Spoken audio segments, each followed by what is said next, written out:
చేసుకుందాం. దేవుడు తన బిడ్డలని తృప్తిపరచువాడు అనే మాటను మనము ధ్యానిస్తూ ఉన్నాం. రాత్రికాల సమయంలో దేవుని యొక్క మహాకృపను బట్టి క్షామములు అనగా కరువులు తృప్తిపరిచే దేవుడు రాత్రి చక్కగా ధ్యానించుకున్నాం. ఈ రాత్రి కృపతో తృప్తిపరిచే దేవుడు. చెప్పండి అందరూ, కృపతో తృప్తిపరిచే దేవుడు. దేవుని నామానికి మహిమ కలుగును గాక. దేవుని యొక్క పరిశుద్ధ గ్రంథమైన బైబిల్ చూడండి. 90వ కీర్తన, కీర్తనలు 90,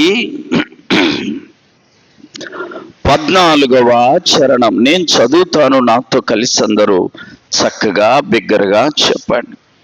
ఉదయమున నీ కృపతో మమ్మును తృప్తిపరచుము. చెప్పాలి మరలందరూ. ఉదయమున నీ కృపతో మమ్మును తృప్తిపరచుము.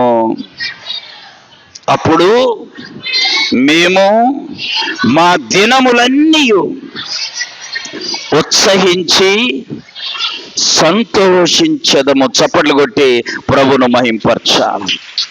దేవుడు కృపతో తృప్తిపరచేవాడు. భక్తుడైన మోషే గారి ప్రార్థన ఇది. 90వ కీర్తన మోషే గారి ప్రార్థన. అంటున్నాడు, అయ్యా ఉదయమున నీ కృపతో మమ్ములను తృప్తిపరచు. అందుకనే విశ్వాసి జీవితంలో ఉదయకాల సమయపు ప్రార్థనకి ప్రత్యేకత ఉంది.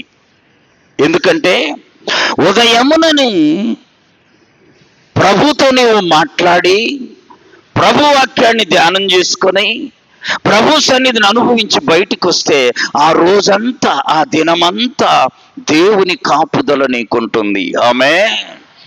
అందుకనే వేకువజామ ప్రార్థన, ఉదయకాలపు ప్రార్థన చాలా శ్రేష్టమైంది. లోకంలో కూడా మనందరికీ తెలుసు, ఉదయాన్నే అలా బయటకు వచ్చి ఊరు ముఖమన్న చూస్తే, మంచోళ్ళ ముఖం చూస్తేనేమో ఏమనుకుంటాం, ఈరోజు మీకేం తెలియంది కాదు, చెప్పండి, ఈరోజు బాగుంటుందిలే పలాని ముఖం చూస్తే. కాస్త పనికి మాలిన వాళ్ళ ముఖం చూసామనుకో ఉదయాన్నే, ఆ రోజంతా 10 సార్లు అంటాం ఏమని, ఈరోజు ఎవడి ముఖం చూసాం. అంటే ఉదయకాలానికి అంత ప్రాధాన్యత ఉంది కదా. ఉదయకాలం మోషే గారు అంటున్నాడు ప్రార్థన చేస్తూ దేవునితయ్యా, ప్రతి ఉదయమున నీవు నీ కృపతో మమ్ములను తృప్తిపరచు. అప్పుడు మేము దినమంతయు, ఎప్పుడంట, ఆ దినమంతయు మేము సంతోషిస్తాము, ఉత్సహిస్తాము, ఉల్లసిస్తాము. అంటే ఉదయకాలం ప్రభుతో మాట్లాడితే ఆ రోజంతా ప్రభు యొక్క కృప మనలని ఏం చేస్తుంది, తృప్తిపరుస్తూ ఉంది. ఆమేన్. అందుకనే ఉదయకాలం ప్రార్థించకుండా, వాక్యం చదవకుండా నీ అడుగు గడప దాటకుండునుగాక. మొదట ప్రభుతో మాట్లాడి ప్రభు యొక్క వాక్యాన్ని ధ్యానం చేసుకొని ప్రార్థన చేసి, అంటే ప్రభుతో నువ్వు మాట్లాడడం, నీతో ప్రభువు మాట్లాడడం, 2 పూర్తి చేసుకుని బయటికి వెళ్ళాలి. ఆ రోజంతా మనమంతా ఉత్సాహిస్తాము. చదవండి అన్నమాట. అప్పుడు మేము మా దినములన్నీ ఉత్సహించి సంతోషం. కదా, విశ్వాస జీవితంలో దేవుని కృప చాలా ప్రాముఖ్యమైనది. ఆమేన్ చెప్పండి. కృప లేకపోతే ఈ భూమి మీద ఏ మానవుడు నిలువబడలేడు. ఆమేన్. చాలా మంది గురించి కృపను గురించి వ్రాయబడింది, కానీ మెట్టుకు క్లుప్తంగా ఒకరిద్దరి భక్తుల గురించి, వారికి దేవుడిచ్చిన కృపను గురించి మనం ఈ రాత్రి ధ్యానం చేసుకుందాం. ఎందుకో తెలుసా, కృపతో దేవుడు మనలను తృప్తిపరచువాడు కనుక. మొదటగా కృప అనగానే గుర్తొచ్చేది పాత నిబంధన గ్రంథంలో దావీదు భక్తుడు. ఆమేన్. ఎవరు భక్తుడైనా దావీదు గారు. ఆయన ఎక్కడో ఉంటే ఎక్కడుంటే చెప్పాలి, ఎక్కడో ఉంటే దేవుడు ఎక్కడికో తీసుకెళ్ళాడు. ఆమేన్. అందుకని దావీదు గారు చనిపోయే వరకు కూడా దేవుణ్ణి విడిచిన వాడు కాదు. దావీదు భక్తుని జీవితం గురించి ఒక చోట రాయబడింది, ఒక్క పాపం తప్ప దావీదు భక్తుడు ఇంకా జీవితంలో ఎన్నడూ పాపము చెప్పగలమా? మనం గుండె మీద చేసుకొని ఒక్క తప్పేనయ్యా నా దగ్గర ఉందని చెప్పగలమా? చెప్పలేం. దావీదు చెప్పగలడు. ఏమన్నా తెలుసా? ఉరియా భార్య యందు తప్ప దావీదు జీవితంలో ఇక పాపము ఎన్నడూ చేయలే. అందుకనే ఎల్లప్పుడూ కృప కృప కృప అని గానం చేశాడు భక్తుడైన దావీదు గారు. ఎక్కడున్నాడు చూడండి, 78వ కీర్తన, 78వ కీర్తన 70, 71, 72 చరణాలు. తన దాసుడైన దావీదును కోరుకొని చెప్పాలి. ఎక్కడున్నాడంట? అమ్మ ఎక్కడున్నాడు? గొర్రెల దొడ్డిలో ఉన్నాడు దావీదు. గొర్రెలు కాచుకుంటూ ఉన్నవాడు. గొర్రెల దొడ్డిలో ఉన్నవానికి సమయం తెలియదు. ఆమె 5 అయింది ఇంటికి వెళ్ళాలనుకోడు. గొర్రెలకు సమృద్ధిగా మేత దొరికిన తర్వాతే ఇంటికి వస్తాడు. అలాంటి దావీదు గొర్రెల దొడ్డిలో ఉండగా అతనిని పిలిపించెను. పాడి గొర్రెలను వెంబడించుట మాన్పించి తన ప్రజలైన యాకోబును తన స్వాస్థ్యమైన ఇశ్రాయేలీయులను మేపుటకై ఆయన అతనిని చెప్పాలి. ఆయన అతనిని మనుషులు ఎవరు రప్పియరు. గొర్రెలు కాసేవాడితో మనకెందుకు, వాడితో ఏం పనులు అనుకుంటాడు. దేవుడు ఏం చేశాడు? గొర్రెల దొడ్డిలో నుండి కోరుకొని గొర్రెలను వెంబడించటం మాన్పించి తన ప్రజలను పరిపాలించటానికి దావీదును కోరుకొని పిలిపించాడంట. ఆమేన్. ఇప్పుడు చెప్పాలి, మనం ఎక్కడున్నా, ఆమేన్, మనం ఏ స్థలములో ఉన్నా దేవుడిగైనా నిన్ను కోరుకుంటే నిన్ను ఆ స్థలము నుండి ఏం చేస్తాడు? పిలిపిస్తాడు. ఆమేన్. 113వ కీర్తన చదవాలి. 7, 8 చరణ. ప్రధానులతో, తన ప్రజల ప్రధానులతో వారిని కూర్చుండబెట్టుటకై ఆయన నేల నుండి దరిద్రులను చెప్పాలందరూ లేవనెత్తువాడు. పెంట కుప్ప మీద నుండి పేదలను పైకెత్తువాడు. చప్పట్లు కొట్టుకుసారి ప్రభువును మహింపరచాలి. ప్రియులరా, నువ్వు నీతిగా వాక్యానుసారంగా జీవించడం నేర్చుకో. నువ్వేడో దిబ్బ మీద ఉంటే దేవుడు నిన్ను పైకి లేవనెత్తుతాడు. ఆమేన్. చూసారా? తన ప్రజల ప్రధానులతో కూర్చుండబెట్టుటకు గొర్రెల దొడ్డిలో ఉన్న దావీదును దేవుడే కోరుకొని ఆ గొర్రెలను కాచేది మాన్పించి తన ప్రజలను పరిపాలించటానికి పిలిపించాడంట. ఆమేన్. ఆమేన్. అద్భుతం చూడండి దావీదు జీవితంలో. 104వ కీర్తన, 104వ కీర్తన 13వ చరణం.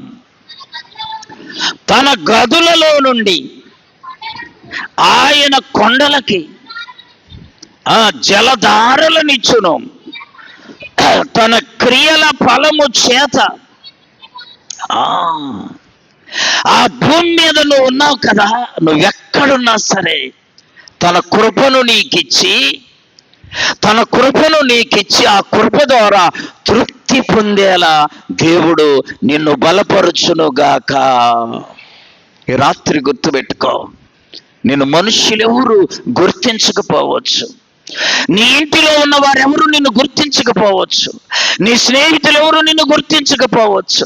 దేవుడు ఉన్నాడే, మన ఆరాధ్య దైవమైన యేసయ్య ఉన్నాడే, ఆయన నిన్నేం చేస్తాడో తెలుసు. ఎక్కడున్నా నిన్ను వెదికి రప్పిస్తాడు.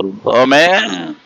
చూడండి, దేవుని యొక్క పరిశుద్ధ గ్రంథములో 107వ కీర్తన 31వ చరణం. ఆయన కృపను బట్టి నరులకు ఆయన చేయు ఆశ్చర్య కార్యములను బట్టి వారు యెహోవాకు చెప్పాలి, కృతజ్ఞతాస్తుతులు చెల్లిస్తున్నారు.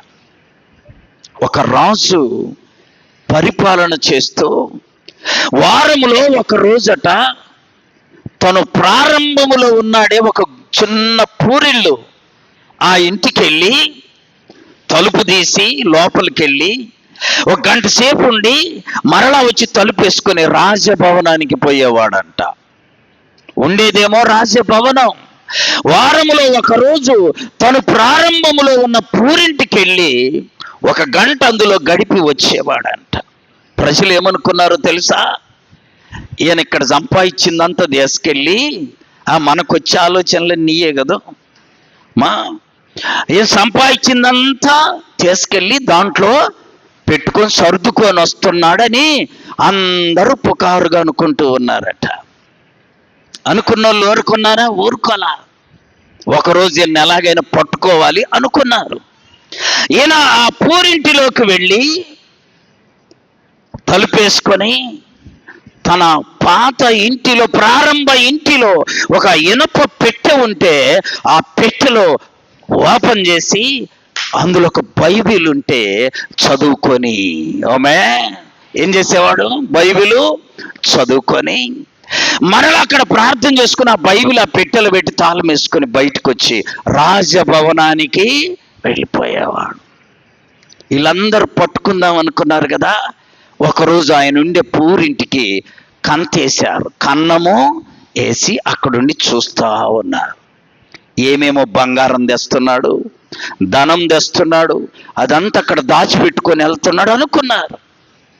ఈయన తలుపు తీసి లోపలికి వచ్చి తలుపు వేసుకొని ఇనుప పెట్టా తాళం, అదిగో పెట్టా తాళం తెస్తుండు పెట్టెలో. చూసారా మన వారి ఆలోచన?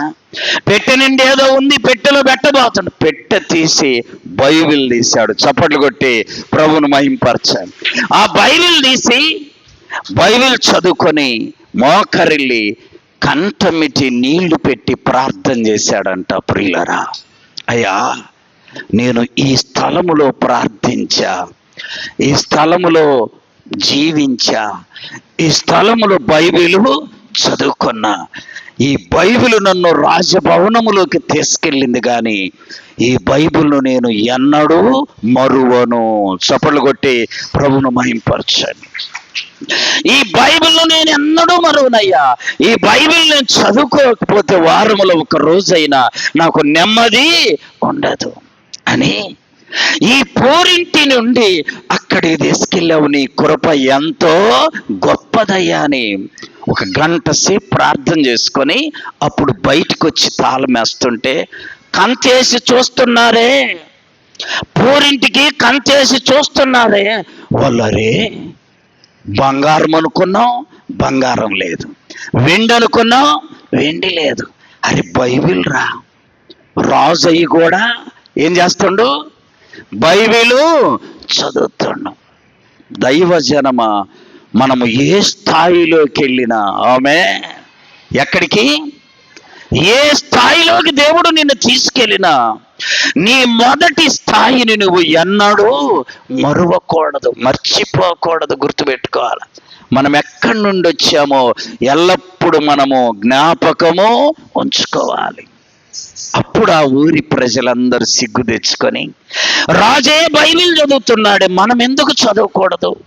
రాజే ప్రార్థన చేస్తున్నాడు, మనం ఎందుకు చేయకూడదు అని చక్కగా ఊరిలో అనేక మంది మార్పు చెందారంట. దావీదు భక్తుని జీవితంలో ఎన్నడూ మరువల తన పాత జీవితాన్ని ఎక్కడ నుండి వచ్చాడో ఆ సంగతి మరవక దేవుణ్ణి కృప కృప కృప అని గానం చేశాడండి. 117వ కీర్తన చూడండి. 117వ కీర్తన మొదటి చరణం చదవాలి. యెహోవా కృప నా ఎడల ఎలా ఉందంట? ఎవరు చెప్తారు ఈ మాట అమ్మా? ఎవరు చెప్తారు?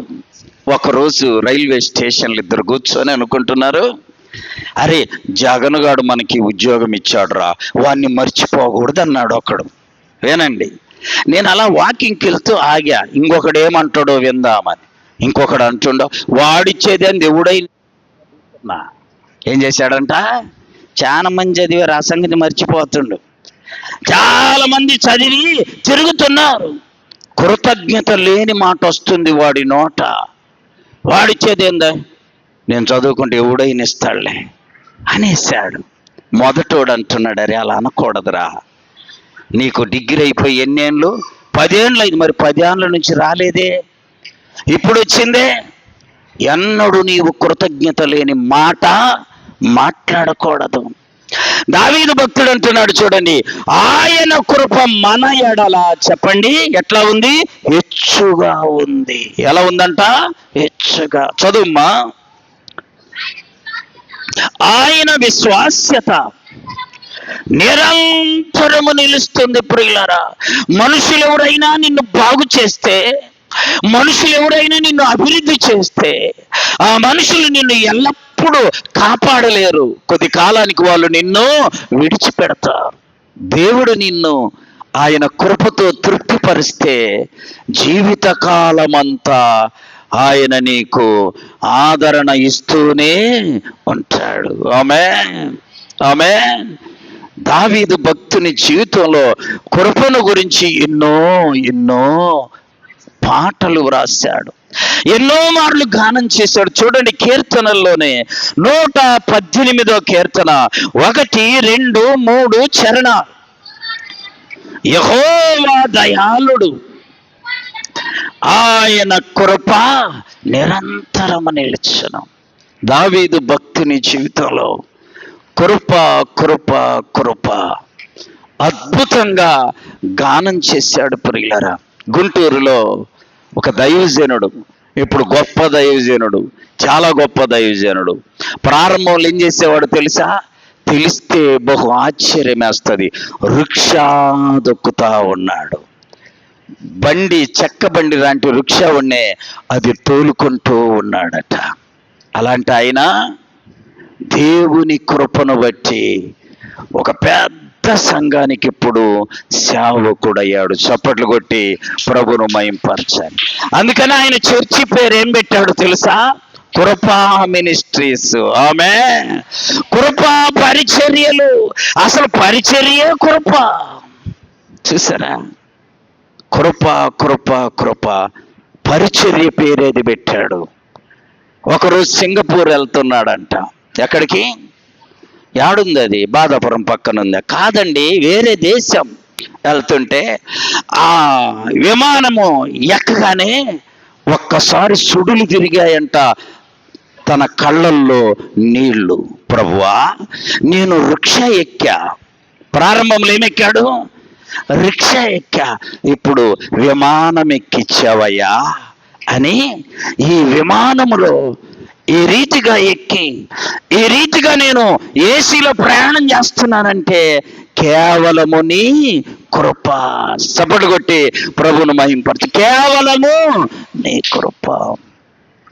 అద్భుతం అండి, అద్భుతం. చదువు ఇంకా 1, 2, 3 చరణాలు. ఆయనకు కృతజ్ఞతాస్తుతులు చెల్లించుచున్నా. ఆయన కృప ఎప్పుడెప్పుడు ఉండిద్ది? నిరంతరము నిలిచింది. ప్రియులారా, కృపా పరిచర్యలు. ఆయనకి వెళ్ళి చూస్తే, ఆయన దగ్గరికి వెళ్ళి ఆయనకి వెళ్ళి చూసా నేను. సాధారణమైన దైవజనుడు. ఆమె కరెంట్ ఆఫీస్ ఉంటే గుంటూరు సెంటర్లో కరెంటు సబ్ స్టేషన్, ఆడ ప్రార్థన పెడతా ఉన్నాడు. ప్రార్థన పెడతా ఉంటే పక్కన ఉన్న వాళ్ళు లేచి వెళ్ళిపోయారంట, ఇల్లులు తీసేసుకొని. అట్లా జరిగి 1 ఎకరా 2 ఎకరాల సెంటర్లో అద్భుతమైన పరిచర్య చేస్తా ఉన్నాడు. ఆయన ఎన్నడూ మర్చిపోలేదంట. ప్రారంభంలో ఏమెక్కాడు? రిక్షా ఎక్కాడు. ఇప్పుడు విమానం ఎక్కిస్తున్నాడు దేవుడని కృపా పరిచర్యలు. ఆమె ఆయన రాసిన పాటలు ప్రతి చోట కూడా కృప ఉండింది. అలాగే దైవజనులు యేసన్న గారు కూడా కృప కృప కృప అని అనేక పాటలు రాశారు. కారణం ఆయన కూడా అంట 10వ తరగతి 4 సార్లు తప్పాడంట. 10వ తరగతి అమెరికాలో వెళ్ళి ఒక పెద్ద చర్చిలో కూర్చున్నప్పుడు ఆ 10వ తరగతి సంగతి జ్ఞాపకం వచ్చిందంట. అయ్యా, నేను 10వ తరగతి 4 సార్లు తప్పితే నన్ను ఇక్కడికి తీసుకొచ్చు. కృప కృప నీ కృప నిత్యముండును, నీ కృప నిత్య జీవము, నీ కృప వివరింప నా తరమా యేసయ్యా, నీ కృప నిత్యముండును, నీ కృప నిత్య జీవము, నీ కృప వివరింప నా తరమా యేసయ్యా. నీతిమంతుల గుడారాలలో వినబడుచున్నది రక్షణ సంగీత స్వనాదము, నీ కృప నిత్యముండును, నీ కృప నిత్య జీవము, నీ కృప వివరింప నా తరమా యేసయ్యా. ప్రభు కృపను బట్టి ఆయన కూడా చాలా అతి కింది స్థాయి నుండి ఉన్నతమైన స్థాయిలోకి వచ్చాడు. గుర్తుపెట్టుకోవాలి, ప్రభు కృపతో ఆ బిడ్డలను, ఆ దాసుల్ని ఏం చేశాడు? తృప్తిపరిచాడు. నిన్ను నన్ను కూడా విశ్వాస జీవితంలో దేవుడు ప్రతి నిత్యము మనలను తృప్తిపరిచే దేవుడు. దేనితో? కృపతో. కృపతో తృప్తిపరిచే దేవుడు. చూడండి వాక్యములో 136వ కీర్తన 1 నుండి 26 చరణాలు ధ్యానం చేస్తే 26 మార్లు రాయబడింది ఆ మాట. ఏమనో తెలుసా? నీ కృప, చెప్పండి ఏమనుంది? నీ కృప నిత్యముండును. ఎన్ని మార్లు రాయబడింది? 26 మార్లు రాయబడింది. నువ్వు అంటావా నీ కృప నిత్యం ఉండయ్యా అని 26 మార్లు అంటావా? నీవు ఒకసారి అంటాం, 2 మార్లు అంటాం, 3 మార్లు, ఇంకా చాలయ్యా అంటారు పక్కోళ్ళన్న కదా. దావీదు గారు ఎన్ని మార్లు అన్నాడు? 26 మార్లు ఉంది అక్కడ. నీ కృప, చెప్పండి, నిత్యముండును, నిత్యముండును. అలాగే దేవుని యొక్క పరిశుద్ధ గ్రంథంలో చూడండి, 2వ కొరింథీయులకు రాసిన పత్రిక, 2వ కొరింథీ పత్రిక 7వ అధ్యాయము, ఆ 8వ అధ్యాయం 7వ వచనం. మీరు ప్రతి విషయములో అనగా విశ్వాసమందును, ఉపదేశమందును, జ్ఞానమందును, సమస్త జాగ్రత్త యందును మీకు మాయడలనున్న ప్రేమ యందును ఎలాగ అభివృద్ధి పొందుచున్నారో అలాగే మీరు కృపయందు కూడా ఏం చేయాలంట? మనము, ఈయనెవరు తెలుసు? పౌలు గారు. క్రొత్త నిబంధనలో కృప కృప కృప అని వెంటాడిన వాడు పౌలు గారు. ఆమె పౌలు జీవితంలో కృప కృప కృప చాలా ఎక్కువగా ఆ పదాన్ని వాడాడు. ఎన్ని పత్రికలు ఉన్నాయో క్రొత్త నిబంధన గ్రంథంలో, ప్రతి పత్రిక చివరన కృప మీకు తోడయుండునుగా కానుంది. ఏంటంటే తోడు? కృప. ఆయన అంటున్నాడయ్యా, అన్నిటిలో అభివృద్ధి చెందుతున్నారు, కృప యందు కూడా ఏమవ్వాలి? అభివృద్ధి చెందాలి. సన్నగున్న వ్యక్తి దేవుని కృపను బట్టి లావ్ అయ్యాడు అనుకో, కనపడగానే బాగా డెవలప్ అయ్యావయ్యా అంటే సంతోషిస్తున్నాడు, మంచిది. అయితే కృపయందు కూడా చెప్పాలి, ఏమవ్వాలి? అభివృద్ధి చెందాలి. కృపయందు పౌలు గారు అంటున్నాడు, ఈ కృపయందు కూడా మీరు ఏమవ్వాలి? అభివృద్ధి చెందాలి. అందుకే నేను చాలా మార్లు చెప్తా, పోయిన సంవత్సరము కంటే ఈ సంవత్సరం మన వయస్సు పెరిగింది. ఆమేన్. మనం తినే తిండి కొంచెము పెరిగింది. ఇప్పుడు 10 సంవత్సరాల అబ్బాయి ఉన్నాడు, 11వ సంవత్సరం వచ్చేసరికి వయస్సు పెరిగింది, తిండి పెరిగింది, చదువుకునే క్లాసు పెరిగింది కదండి, సైజు పెరిగింది. కృప కూడా చెప్పాలి, ఏమవ్వాలి? పెరగాలి. కృప కూడా పెరగాలి, ప్రార్థన కూడా పెరగాలి, పాటలు కూడా పెరగాలి, ప్రభువును హత్తుకునే విధానం కూడా పెరగాలి. పౌలు గారు అంటాడు, కృపయందు అభివృద్ధి చెందండి. 15వ అధ్యాయం 10వ వచనం, 2 కొరింథీ 15:10.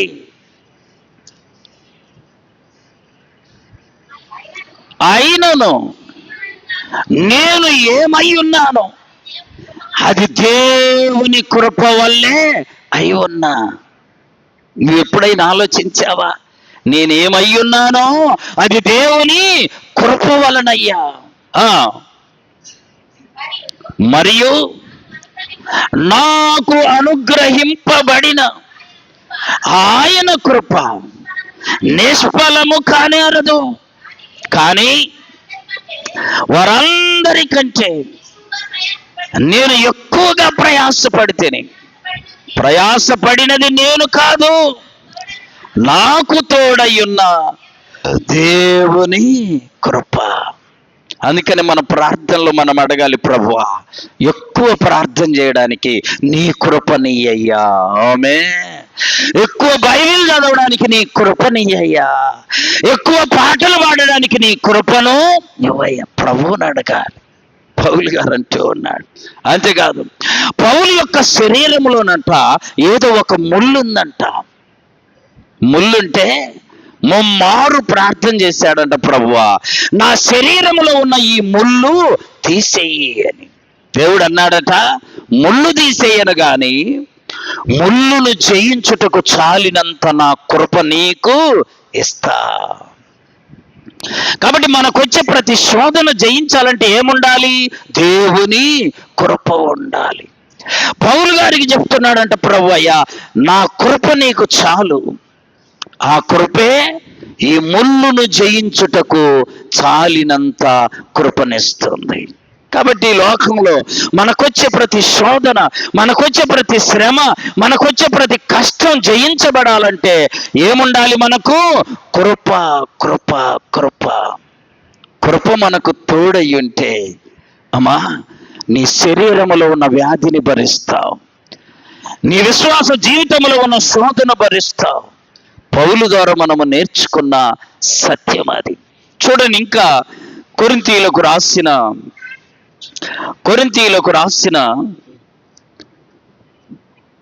2వ పత్రిక 12వ అధ్యాయం 9వ వచనం,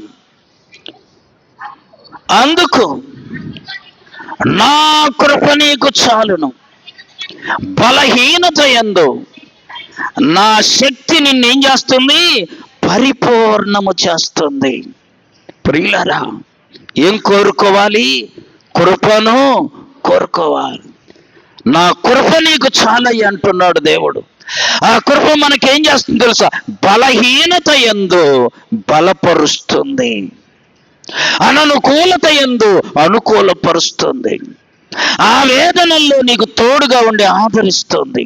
అందుకనే పౌలు గారి ప్రతి పత్రిక మీరు ఇంటికి వెళ్ళినాక చూడండి, చివరిలో ఏముంటుందో తెలుసా? యేసయ్య కృప మీకు తోడై ఉండునుగాక. ఎఫెసీయులకు రాసిన పత్రిక 5వ అధ్యాయం చూడండి, 6వ అధ్యాయం 10వ వచనం. ఎఫెసీ 6:10, తుదకు ప్రభు యొక్క మహాశక్తిని బట్టి ఆయన యందు మనము బలవంతులమై ఉండాలి. దీని కొరకు మనకు కావలసింది ఏంటో తెలుసా? ఆయన కృప. ఆయన కృప. అద్భుతం అండి. అందుకని కృప కలిగిన దేవుడు మనకు తోడుంటే ప్రతి విషయములో జయము పొందుకుంటాం. కొలసీలకు రాసిన పత్రిక 4వ అధ్యాయం 18వ వచనం, పౌలను నేను సమస్తముతో నా వందనములు వ్రాయిచున్నారు, నా బంధకములను జ్ఞాపకము చేసుకొనుడి, కృప మీకు తోడయ్యుండునుగాక. ఆమేన్. ఎవరు నీకు తోడు? కృప, కృప, కృప. అద్భుతం అండి. కృప మనకు తోడయ్యుండునుగాక. తెస్సలోనీయులకు రాసిన మొదటి పత్రిక 5వ అధ్యాయం 28వ వచనం,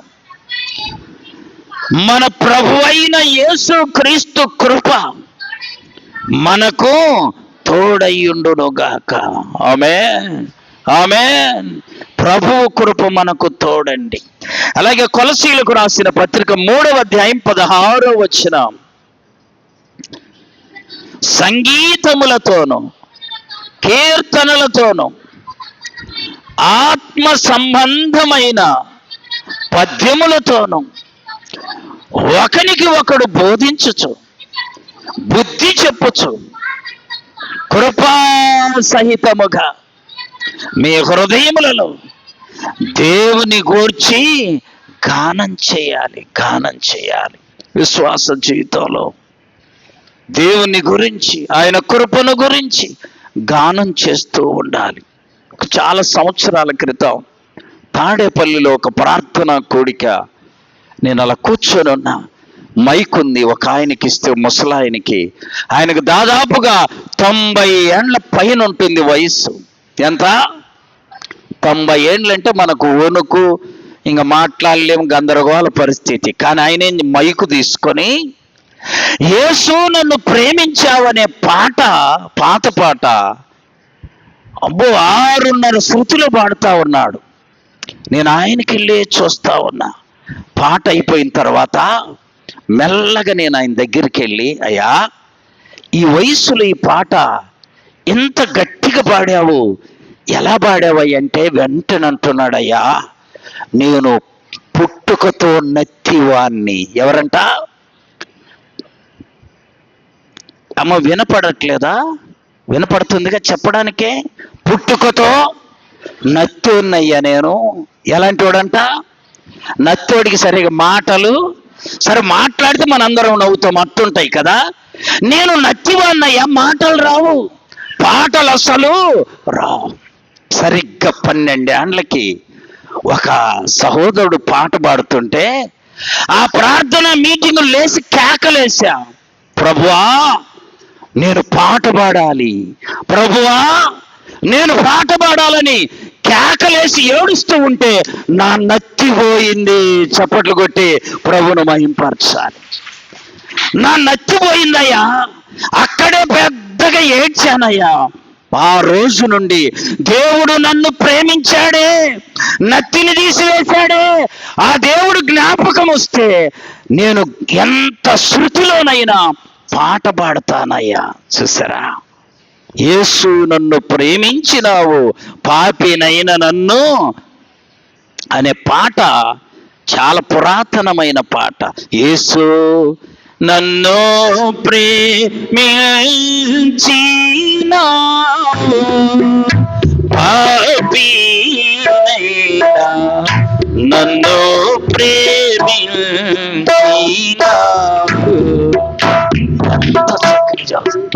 సాక్ష్యం చెబుతూ అంటున్నాడయ్యా, హాస్పిటల్ అన్నీ తిప్పారు, మందులన్నీ వాడాము, నాకు మాట రాలేదయ్యా. పాట పాడాలని ఆశపడ్డానే, దేవుడు వెంటనే నాకు పాటలనిచ్చాడు. మాటలను అది జ్ఞాపకం చేసుకుంటే చచ్చిపోయే వరకు పాడాలనిపిస్తుంది. ఆమేన్. చూసారా ఎంత అద్భుతమైన సాక్ష్యమో. దేవుడు నీకు స్వరం ఇచ్చాడు కదా, గొంతుందా లేదా? తిట్టడానికి ఉందయ్య అంటవా? పాడడానికి కూడా ఉండాలి. ఆమేన్. గొంతుల్లో అందరూ పాట పాడాలండి. ఎందుకో తెలుసా? గొంతు లేనోళ్ళు లోకంలో చాలా మంది ఉన్నారు. దేవుడు నీకు స్వరం ఇచ్చాడు, ప్రభువును స్తుతించాలి. అది ఆయన కృప. ఆమేన్, ఆమేన్. ఈ సమయంలో అనేక మంది హాస్పిటల్లో ఉండొచ్చు. తెలుసా, నీకు నాకు దేవుడట్టి స్థితి రానివ్వాలి. హాయిగా ఆయన మందిరములో ఉన్నాం. ఆయన కృప. ఆమేన్, ఆమేన్. అద్భుతమైన ఆయన కృపను బట్టి స్తుతించి మహిమపరిచి ఘనపరచాలి ప్రియులరా. ఆ కృపను జ్ఞాపకం చేసుకుంటే మనము దేవుణ్ణి స్తుతించకుండా ఉండలేము. దేవుని యొక్క పరిశుద్ధ గ్రంథంలో చూడండి. దేవుని యొక్క పరిశుద్ధ గ్రంథంలో కొరింథీయులకు రాసిన మొదటి పత్రిక 12వ అధ్యాయం 31వ వచనం, కృపావరములలో శ్రేష్టమైన వాటిని ఆసక్తితో అపేక్షించాలి. ఆశతో అపేక్షించాలి. ఆమేన్. ఆశ నీకుందనుకో సహోదరుడా, సహోదరి, ఆశ నీకుంటే ప్రభు ఏం చెబుతున్నాడు తెలుసా? ఆశపడ్డ ప్రాణములను తృప్తిపరుస్తానని. ఆశ ఉండాలి. ఏందులో బాడమంటుంటే పాడినా నీ జన్మలు బాగుపడలేవు. వాళ్ళు పాడమంటే నువ్వు పాడేదేంటి? నీకు ఆశ ఉండాలి ప్రభువును పాటలతో స్తుతించాలని. తెలుసా, ప్రభువును పాటలతో మహిమపరచాలి దేవుని కృపను బట్టి. అమ్మా, దేవుడు నీకు ఇచ్చిన స్వరము ద్వారా ఆయన్ను ఘనపరచాలని ఆశ నీకుంటే దేవుడు నిన్ను తృప్తిపరుస్తాడు. ఆమేన్. అందుకని మన దేవుడు మనలని కృపతో చెప్పాలి తృప్తిపరిచే దేవుడు. చివరగా కృపను ఎక్కువగా విస్తరించి ఎక్కువగా నమ్మినటువంటి ఒక స్త్రీని గురించి కూడా మనం బైబిల్లో చూద్దాం. ఎస్తేరు. ఎవరు? ఎస్తేరు. ఎస్తేరమ్మ కూడా తల్లిదండ్రులు లేనామా. ఎవరండి? తల్లి తండ్రి లేరు. తల్లిదండ్రులు లేని వాళ్ళకి చాలా కొరతలు, ఉన్నోళ్ళకి తెలియదు కానీ ఆ విలువ, తల్లిదండ్రులు లేని వాళ్ళకు ఆ విలువ ఎంతో గొప్పది. చూడండి, ఎస్తేరు తల్లిదండ్రులు లేకపోతే చాలా తగ్గి ఉంటుంది. ఆమేన్, ఆమేన్. ఎంత తగ్గి ఉంటుందంటే ఆమె బాహ్య సంబంధంగా ఏ ఆభరణము ధరించుకున్నది కాదు. రాజు సన్నిధికి వెళ్ళాల్సి వస్తే బైబిల్ ఉంది, చదవండి. రాజు నిర్ణయించినది, అధికారి నిర్ణయించినది తప్ప మరేమి ఆమె కోరలా. ఏం కోరినా ఇవ్వమన్నారట. రాజు భవనానికి వెళ్ళేటప్పుడు ఆ కన్యకలు ఏం కోరితే అది ఇవ్వమన్నారట. ఏమేం చేసింది తెలుసా? ఏమిస్తే అదే ఉంచుకుంది. ఆమె మరేమీ కోరలబ్బా. ఎంత మంచి స్త్రీ అండి, ఎంత మంచి స్త్రీ. ఏమీ కోరలేదంట. ఇప్పుడు చెప్పండి, అసలు స్త్రీలు ఏమన్నా కోరకుండా ఉంటారా? చందన బ్రదర్స్కి తీసుకుపోయాం, చుట్టూ బట్టలు, కోరకుండా ఉంటారా? చెప్పండి. ఈ చేతురుండి ఆ చేతురుండి చూద్దామని కొందామనే ఉంటుంది కానీ కోరకుండా ఉండారు. ఎస్తేరుని గురించి రాయబడిన మాట చదువుమ్మా. హేగే నిర్ణయించిన అలంకారము గాక ఆమె మరేమి కోరుకునే అవకాశం ఉంది, కానీ ఆమె ఏమి అద్భుతం, అద్భుతం. ప్రియులరా, ఎస్తేరు ఎన్నిక చేయబడింది.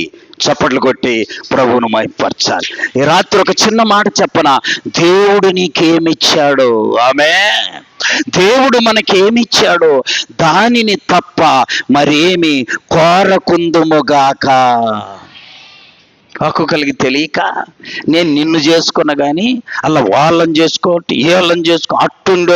నువ్వు ఎట్టుంటావు ఆయనకు బాగా, అందుకే నిన్ను ఎక్కడ ఉంచాలి అక్కడ ఆయన సిద్ధపరిచాడు. తెలియక దేవుడు నిన్నుంచిన స్థానములో ఆయన కృపను జ్ఞాపకం చేసుకోవాలి. మన దేవుడు కృపతో తృప్తిపరిచే దేవుడు. అద్భుతం అండి. పౌలు గారిని చూశాం. అయ్యా, నేనేమై ఉన్నానో అది దేవుని కృప. నాలో ఉన్న బలహీనతలో కృప నన్ను బలపరుస్తుంది. దావీదును చూసా, గొర్రెల దొడ్డిలో నుండి దేవుడు ఆయన్ను కోరుకొని తన ప్రజలైన ఇశ్రాయేలీయులను పరిపాలన చేయడానికి పిలుచుకున్నాడంట. ఆమేన్. ఆమె ఆయన పిలిచిందాక నువ్వు ఆగాల. ఆమె కొంతమంది ఆగరు, కొంతమంది అమ్మా ఆగరు, ఎక్కడికి వచ్చినా ఆగరు, స్పీడ్ ఎక్కువ. అసలే ఇది నూడిల్స్ కాలం. ఏ కాలము? ఆ నీళ్ళైతే బుసబుస బొంగుతాయి. అవి అంటే ఎంత స్పీడ్గా అవుతున్నాయో అట్లా స్పీడ్గా ప్రతి విషయంలో ముందుకెళ్ళిపోతున్న కాలం ఇది. మనం ఏం చేయాలో తెలుసా? ఆయన నడిపిస్తే నడుద్దాము. ఆమె ఆయన బలపరిస్తే కార్యాలు జరిగిద్దాము. ఆమె మన సొంత శక్తి మీదనో జ్ఞానం మీదనో ఆధారపడకుండా దేవుని కృప మీద ఆధారపడుదుముగాక. నీ శక్తి మీద ఆధారపడతావా? అది కొద్ది కాలం మాత్రమే. నీ యొక్క తెలివి మీద ఆధారపడతావా? కొద్ది కాలం మాత్రమే. దేవుని కృప మీద ఆధారపడితే ఆయన కృప నిరంతరముండును. ఆమేన్. ఎప్పుడెప్పుడు ఉండిద్ది? నిరంతరం, నిరంతరం. ఆ కృపకు పాత్రులమై ఆ కృపను పొందుకొని ఆ కృపామయుడైన యేసయ్యను ఆరాధిస్తూ ఆయన నిత్యత్వములోకి వెళుదాము. ఆమె కృపామయుడా నీలో కృపామయుడా నీలో నివసింపచే ఇదిగో నాకు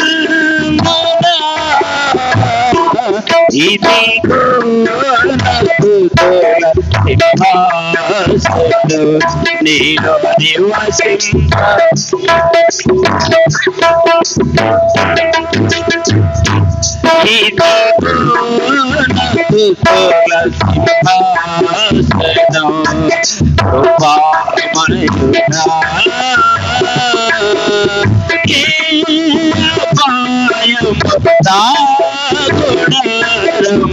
సమీపించనీయగా ఏ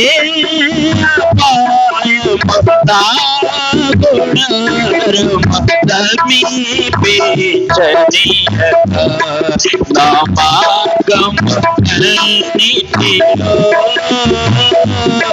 నా మార్గములన్నిటిలో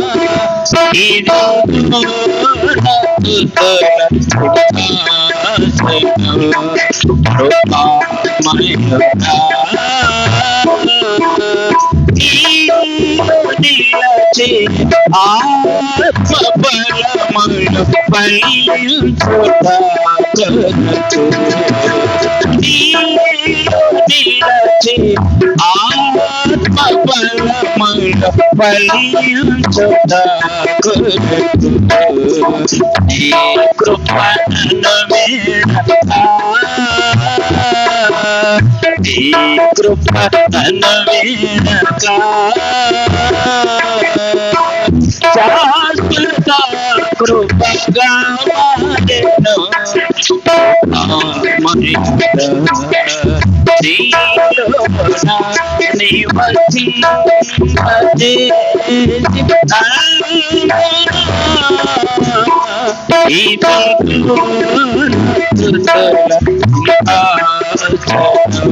నీలో నివసింపజేసి